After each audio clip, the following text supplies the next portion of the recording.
Most executives like you are going to be faced with the opportunity to do something that some of you might find a little bit frightening, and that is you're going to have to do a keynote. It's going to happen.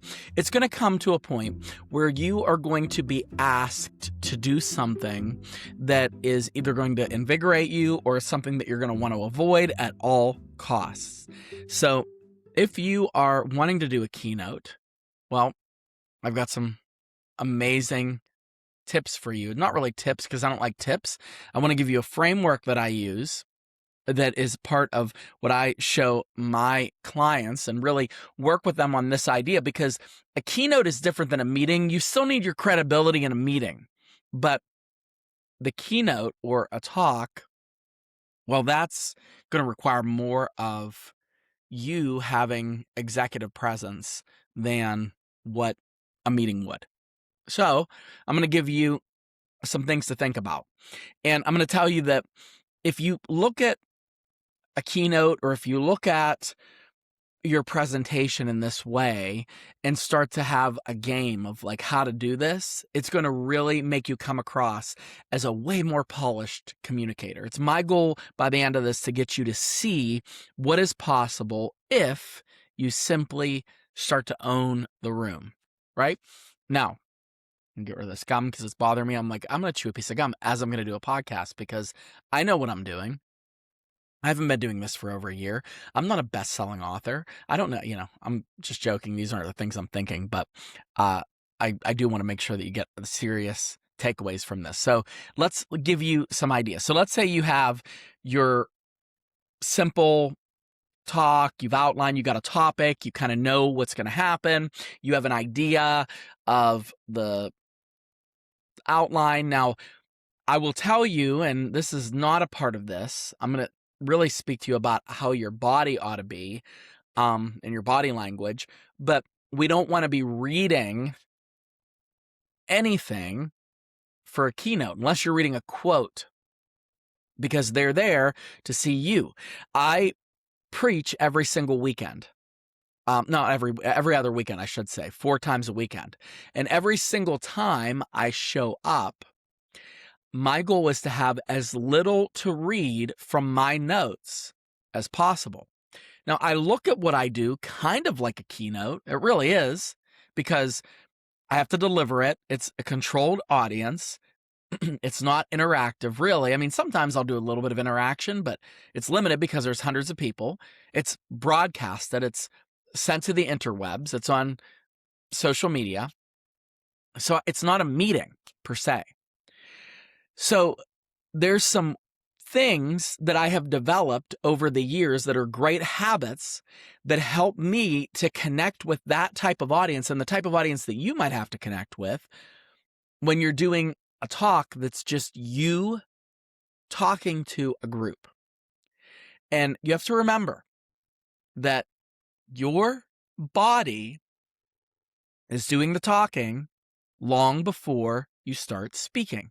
So this is going to be a lot about where you stand and the words you use. All right? Not the words you use, I should say, but where you stand when you choose the words you use. So I'm going to give you kind of 4, I guess, tools that would be your framework for how to focus when you're doing a keynote.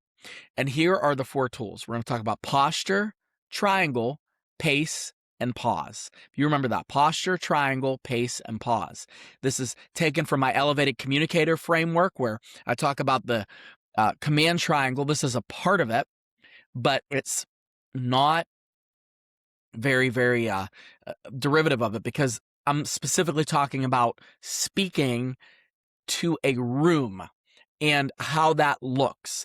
And in the elevated communicator framework, I don't talk a ton about what happens when you have to speak in a room and when you're going from one part of the stage to the other, but that's what I'm going to do here. So the first thing you have to realize is your focus has to be on your posture. So I'm going to spare you from trying to look this up on a video, but if you just focus or pull the show notes, this will help you better. We're going to talk about where your feet ought to be. So your feet should be planted. You want your feet to be planted about a shoulder width apart, maybe give or take, your weight even, and be cautious of swaying, going back and forth, the seasick. You want to make sure that your spine is straight. Picture almost like a string lifting the crown of your head up. You want your spine a little back so that you're getting more of your shoulders back and you're standing tall. You want them to be back and down. You don't want them to be up like this. Sometimes people do that, like the shrug a little bit, because they're nervous and that tension tends to come up.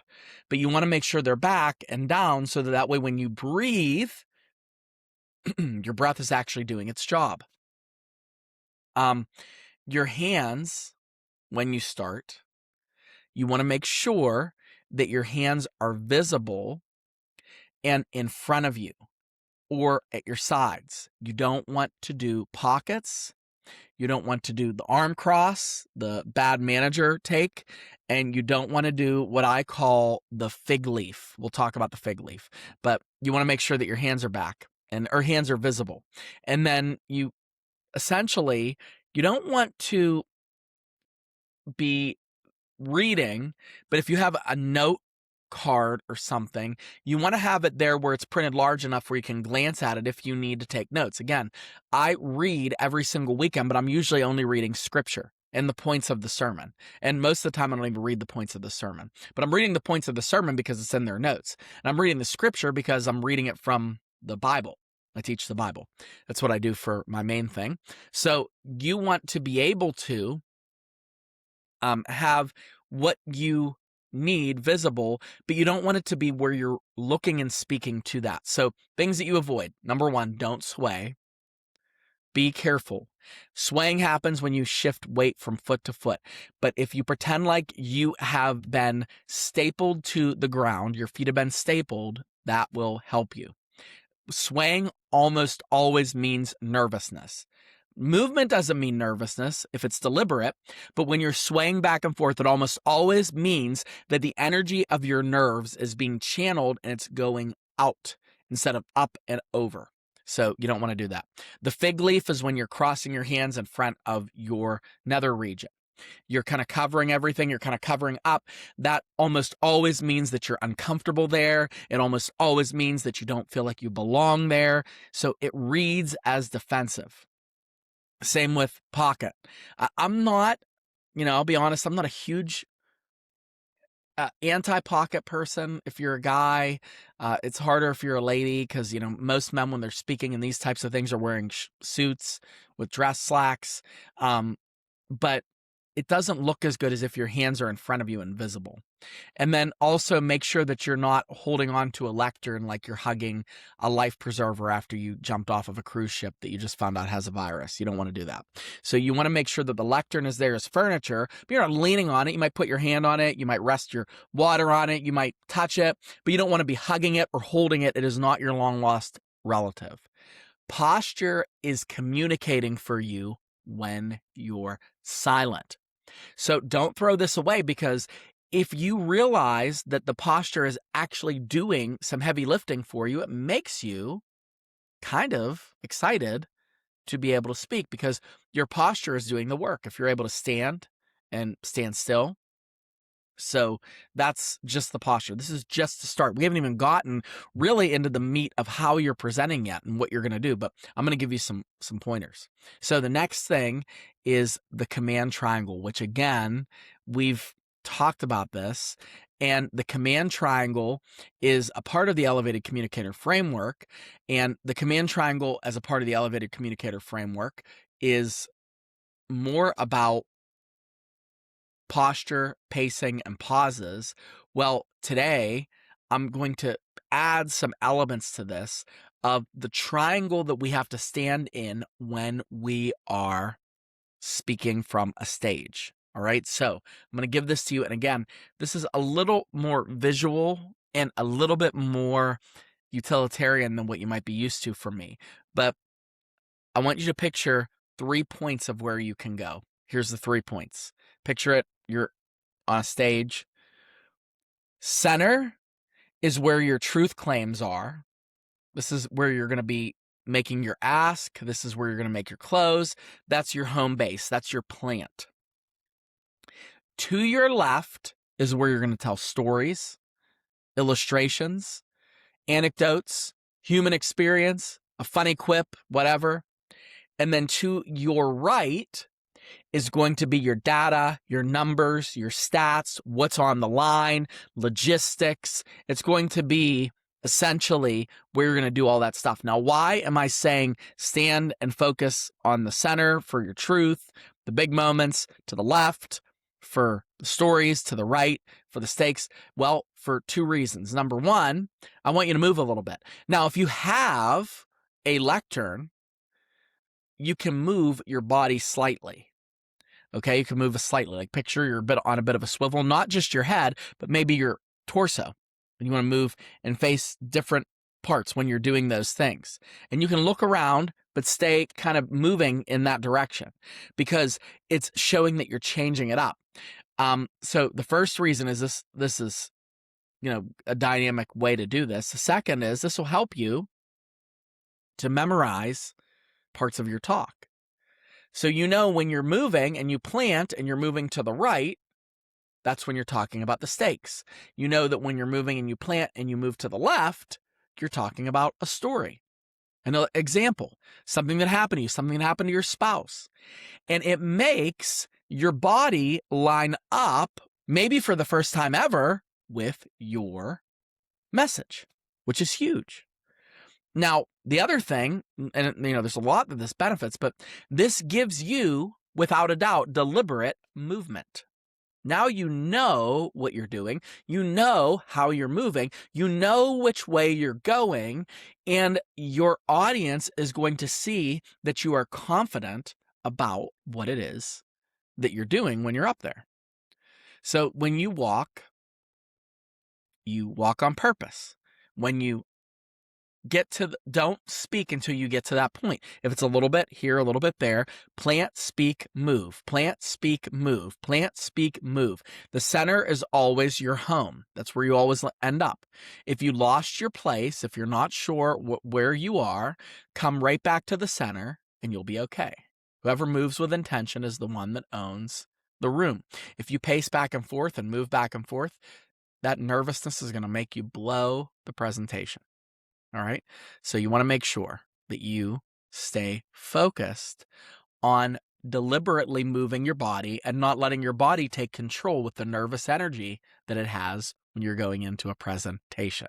Now, the next thing, and this is where almost everyone is a mess when it comes to keynotes.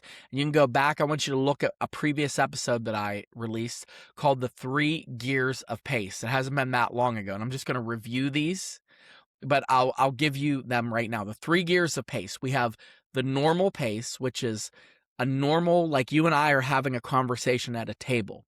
You want it to be slowed down so that people can understand. It probably should be slower than what you're thinking in your head. It probably shouldn't be as fast as when you're telling a story to your parents or to your siblings or to your spouse. But you want it to be a normal speaking tone. You can go fast, but it has to be when you're building energy, when you're giving lists, when you're trying to build momentum in the talk, short bursts. Remember, and then I went this, and then I bought this, and then I got a tractor here, and then I did this, and you're giving a list, and it's a good way to make a story seem energized. But most people, when they speak like that through the entire presentation. The whole thing is at this breakneck pace that is impossible to pay attention to, and it really shows a nervousness. And then, when it matters, slow down. The line you want them to remember. Slow it down. When you slow down, people lean in. You want to make it where every word has weight. So slower brings it to matters. Now, again, You have to know your subject and kind of know how you're wanting to connect it to people. But when you do it, you have to make sure that it's done with intention. Otherwise, it's going to be like you're all over the place. The interesting thing is the audience will recognize and hear your emphasis before they hear your volume. So your audience is actually going to pick up what you're emphasizing more than they're going to pick up if you're loud or if you're soft. They're going to be able to tell by your pacing what it is that's important to you. Instead of saying, this is really, really, really important, learn this. No, show them it's important by slowing down. So I've covered a lot. This is super logistical. It's probably one of the most logistical episodes that I've had.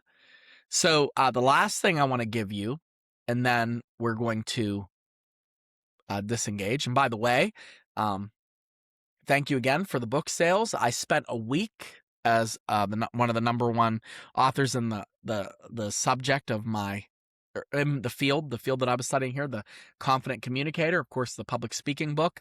It's not about public speaking. It's about being confident in any room. But I know that there are some of you that purchased this book and are reading it, and I really want to know how it's going for you. So please drop me a line. Let me know how it's going, and let me know how this book has benefited you.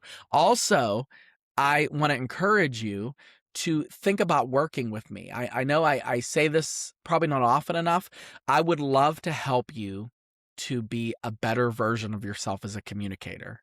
So if you are interested in coaching, all you have to do is simply email sam@samuellinton.com. That's my email address, and say, hey, I want to get on your calendar, and I'd love to have you get connected. I'll actually put a link in the show notes to make it easier if you just say, I want to book a call. I'm gonna book a call this week, and I'll do a free one with you, just one free one to give you some strategy, maybe around if you have an upcoming talk. I have somebody that I'm working with that has an upcoming presentation. I have somebody else I'm working with that's doing a job interview, and they want coaching on that. I coach on that as well. I have another group that I'm working with. I have a lot going on. Another group I'm working with that are going to be doing a lot of speaking here going into the fall. And so they wanted me to coach them up on getting ready to do some speeches. All of that is in my wheelhouse. So please, if you are looking to up your game and close that competence communication gap, what are you waiting for? Seriously, what are you waiting for? Let me help you. All right. Last thing, the pausing. The pause is the most powerful and yet underutilized tool in any communicator's toolkit. Not anyone that I know uses it regularly. And it's so criminal because it's so helpful. And this is why it works, because people aren't expecting it. They expect that when you're up there, you are going to talk out of that hole in your face for the whole time you're up there. Like you're getting paid by the words. You're not. So here's some places that pauses make the best impact when you are doing a keynote or a speech. Number one, pause before the line, before the point, before whatever the point is that you're making. So take a pause. So for example, when I say there is one of the most underutilized speaking tools ever. People underutilize the pause. Did you see that?